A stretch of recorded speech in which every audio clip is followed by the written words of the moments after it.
Video, I wanted to talk about how cars made from 1955 to 1972 in America are the most collectible American classic cars. Now, there was some reasoning behind how I picked that age range, of course, and it could be a little subjective. But I'll start with one of the major reasons why those cars are collectible, and that is baby boomers and a lot of the older Generation Xers especially grew up with those cars, had family members who owned those cars personally, were fans of the cars, etc. So you have a large age group that really likes those vehicles. Also, I think it's fair to say the late 50s and the 60s, the American car companies produced some of the best cars in the world in their era. So that is nostalgia, nostalgia for the era when American companies produced really good cars compared to the rest of the world. Also, or at least a lot of people feel that way. And I picked 55 as a starting point. I thought maybe I could have gone a little lower earlier in the 50s. But the reason why I picked 55 as the starting point is really the mid to later 50s was when cars became more modern in terms of features, drivability. They started developing the V8s that laid the foundation for the V8 models they continued making into the 70s and later. Also, just the 6-volt battery. 1955 was when GM and converted from 12-volt to 6-volt. So getting rid of the old 6-volt battery systems and upgrading to 12-volt was really a big change, even if we don't think about it too much. We're still using 12-volt battery systems in cars all these years later. And also just the drivability and features of those cars was just an improvement over earlier cars. And in the earlier eras, for example, in the 1940s, there really wasn't a lot of change or development with cars, especially in the early and mid 40s because of the war. So it wasn't really until the 50s that cars started getting a lot of good redesigns and becoming more modern.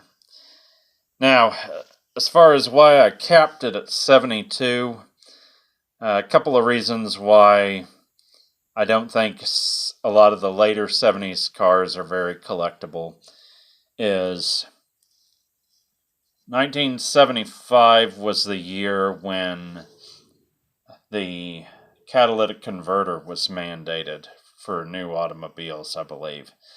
I'm not sure if it all began with 75 cars, but it's right around then. I think, in fact, even in California, if you own cars that are 75 or older, they're exempt from smog tests.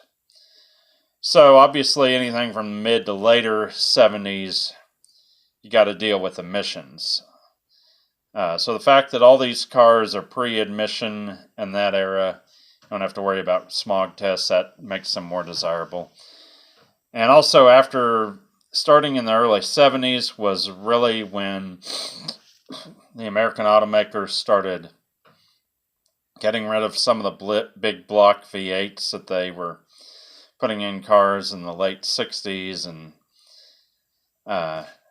just started reducing the compression and thus the horsepower in their engines. So those mid-70s cars just aren't as good at running vehicles as their, early 70s and 60s predecessors.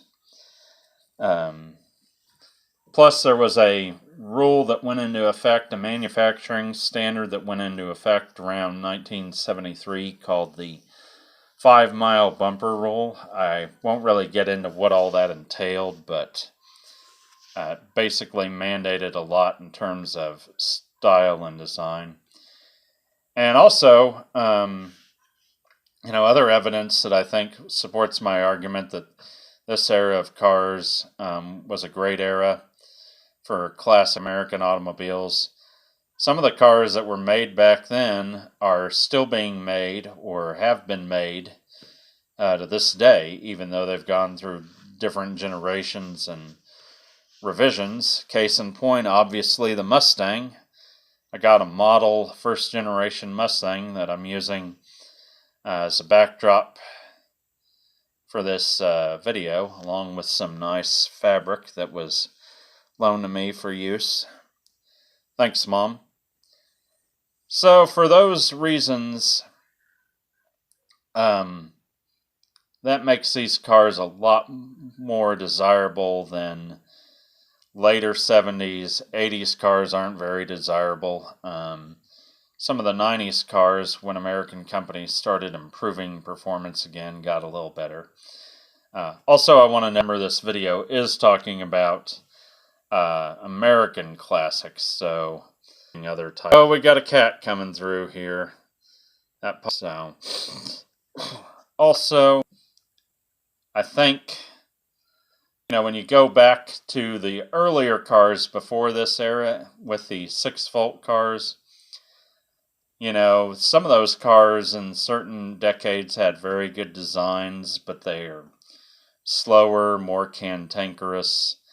A lot of the cars from the 30s, 20s, the old Model Ts, the ones that are still being collected to this day, the vast majority of them have been converted into street rods, especially the old Model Ts. I mean, people have been converting those into T-buckets since forever.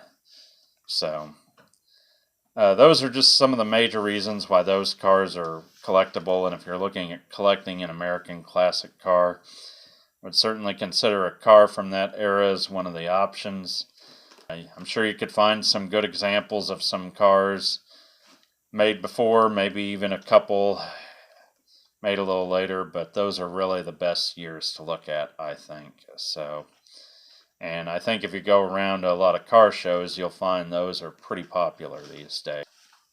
Thanks for watching, and don't forget to have your pets spayed and neutered. Bye.